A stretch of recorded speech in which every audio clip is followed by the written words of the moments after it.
आज गूंजी। पहली बार डर नहीं, लोकतंत्र जीता है। साथियों, आज जब बंगाल ने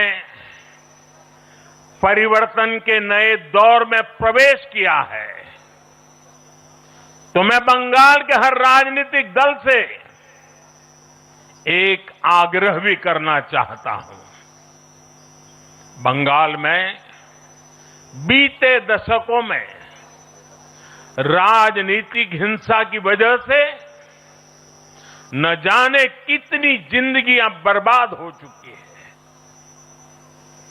मेरा स्पष्ट मानना है कि आज से बंगाल की इस चुनावी जो आदतें फैली हुई हैं, उसमें बदलाव आना चाहिए।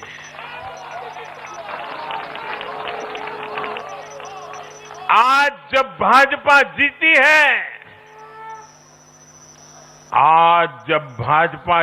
है, तो बदला नहीं, बदलाव की बात होनी चाहिए। भय नहीं, भविष्य की बात होनी चाहिए। मेरी सभी राजनीतिक दलों के कार्यकर्ताओं से अपील है, आइए हिंसा के इस अंतहीन चक्र को हमेशा के लिए खत्म करें।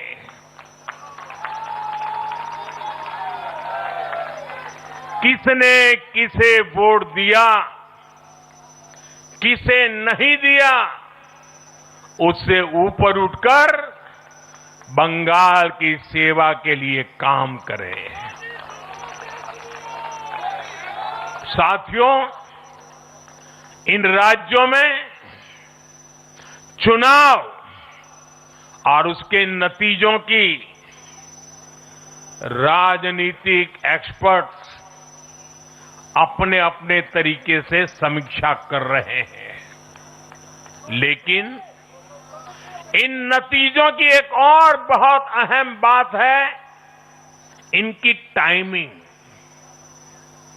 आप देख रहे हैं कि जब इन राज्यों में जनता वोट डाल रही थी, तो इसी दौरान विश्व में क्या कुछ नहीं चल रहा था।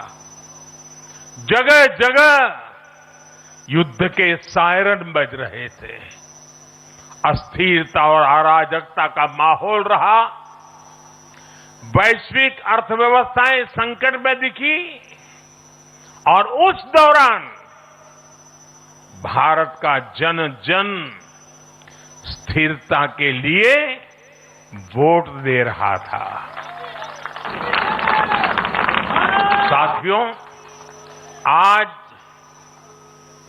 पश्चिमी एशिया में चल रहे संकट का पूरे विश्व पर बुरा असर पड़ा है, लेकिन भारत पूरे सामर्थ्य से इस संकट का सामना कर रहा है।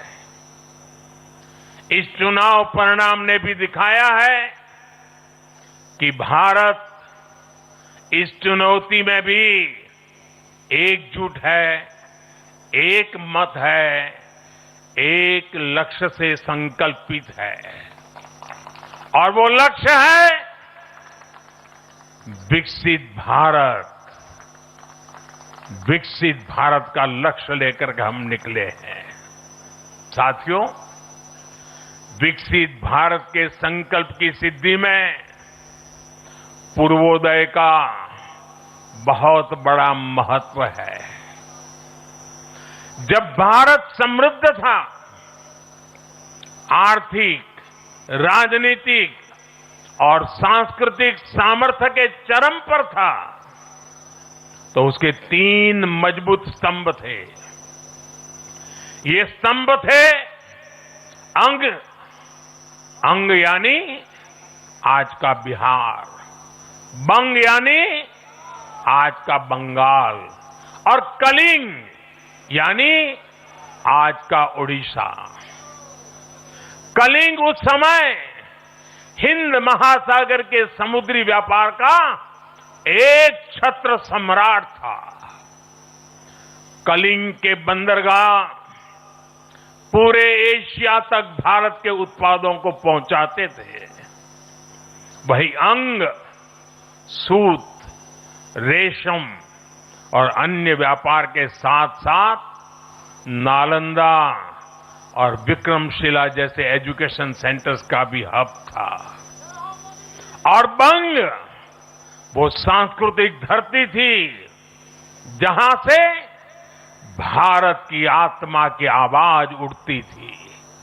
साथियों, गुलामी के कालखंड में जैसे जैसे समृद्ध भारत के मजबूत पिलर कमजोर होते गए, भारत का सामर्थ्य भी क्षीण होता गया। इसलिए विकसित भारत के निर्माण के लिए इन तीनों स्तंभों का फिर से मजबूत होना बहुत आवश्यक है।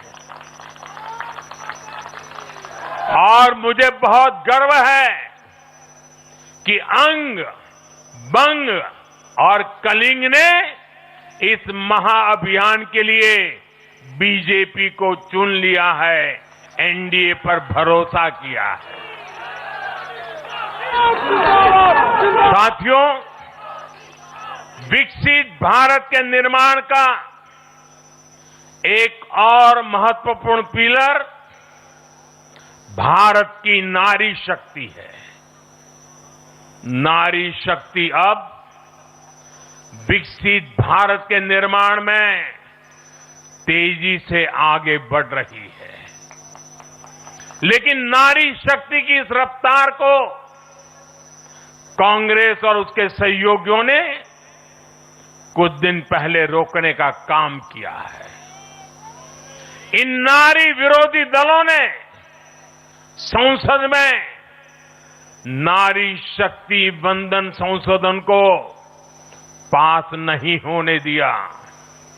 और इसलिए मैंने कुछ दिन पहले कहा भी था कि महिलाओं के आरक्षण का विरोध करने वाले ऐसे दलों को महिलाओं का आक्रोश झेलना पड़ेगा। आज कांग्रेस, टीएमसी और डीएमके को बहनों बेटियों ने सजा दी है।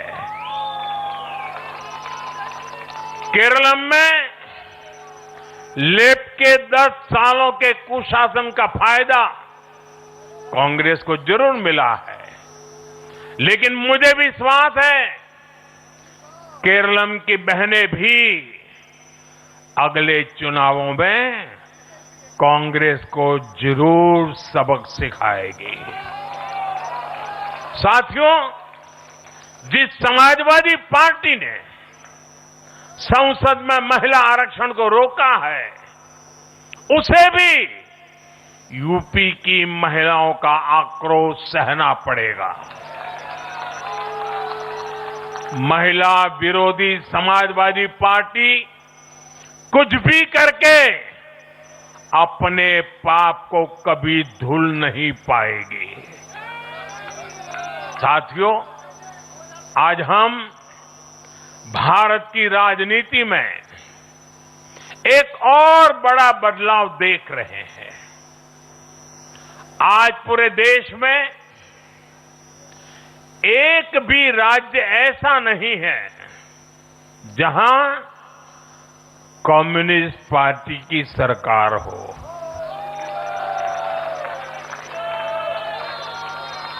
एक भी नहीं है। ये